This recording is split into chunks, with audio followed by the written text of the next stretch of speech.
Haydovchilar, pravangizni yoningizda olib yuravering. Gap shundaki, 1-iyuldan boshlab O'zbekistonda pasport va ID karta kabi hujjatlarning elektron shakli rasman tan olinishi ma'lum qilingandi.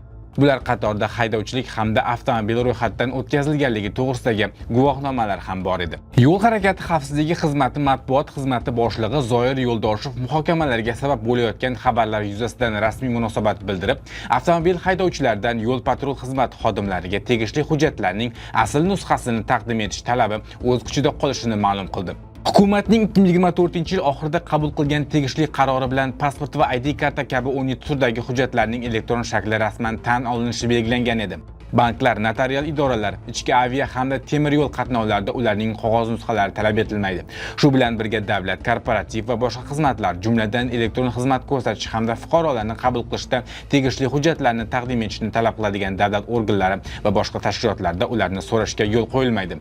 Yo'l harakati xavfsizligi xizmati matbuot xizmatining qayd etishicha, bu tartib idoraning fuqarolarga xizmat ko'rsatuvchi ma'muriy amaliyot markazlari va ro'yxatga olish hamda imtihon olish bo'limlarida amal qiladi.